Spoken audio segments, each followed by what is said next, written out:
We have discussed about the advantages of using ensemble learning to improve the performance of the prediction. And remember, ensemble learning actually means that you train multiple versions of your machine learning model, and then the final prediction is a combination of the outputs of those models. So let's take a look at the walkthrough associated with the exercise in this section. And what you were supposed to do in this exercise was to train a machine learning model that uses ensemble learning under the cover. And that was the two-class boosted decision tree. So first you have created a pipeline, and then you have set the default compute target for that particular pipeline.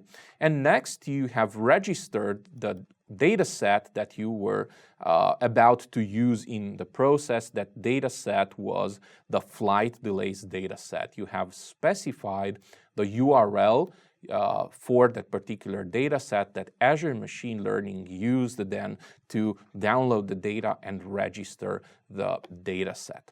Next, you have accessed the data set itself in the My Dataset subsection of the dataset section in the task panel, and you have added the flight delays data set to your pipeline. The next step performed here was, as you typically do in a machine learning model training pipeline, splitting the data. And you have used the relative expression splitting mode, and the actual expression used was month smaller than 10, which means that all the data with month values smaller than 10 were considered to be training data, and all the data where month was equal or higher than 10 was considered to be test data. Next, you have used the select columns in dataset to exclude a few of the columns from your test data. And the way you did that was to first include all the columns and then explicitly exclude, based on name, the columns month, year, year_R, time zone, and time zone _R. So at this point, you were all set with your training data set. Next, you have selected the machine learning algorithm that you wanted to train. And in this particular case, the algorithm that was selected was the two-class boosted decision tree. And remember, boosting is one of the approaches used in ensemble learning. And if you can look at the properties of this, you can see this particular setting here is one of the hyperparameters of the model, which actually specifies the number of different trees that are to be constructed during the training process.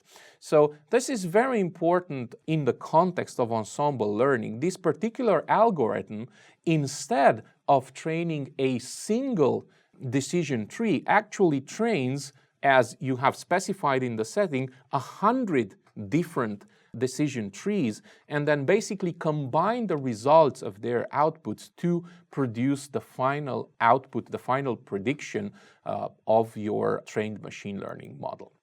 So next, you have actually trained the model by connecting the algorithm selection output to the first input of the task and the select columns in dataset output to the second input of your task. The next step was to score the model. So you are now using here the trained machine learning model that results from the trained model task, and you apply that trained machine learning model to your test data, which comes from the second output of the split data task. The final step is to evaluate the model. So you are basically now setting up the stage for an evaluation of the performance of your model. And once all this was set, you have run your model, you have your pipeline, resulting in a trained model that was then scored against the test data and evaluated. And finally, clicking on Evaluate Model Outputs, you can access the Evaluate Model Results visualization, where you can see different representations associated with your evaluation, like the ROC curve, the precision recall curve, and the lift curve. And also, if you scroll further down, you can see the confusion matrix here and all of the different types of metrics and their values that can be derived from the confusion matrix.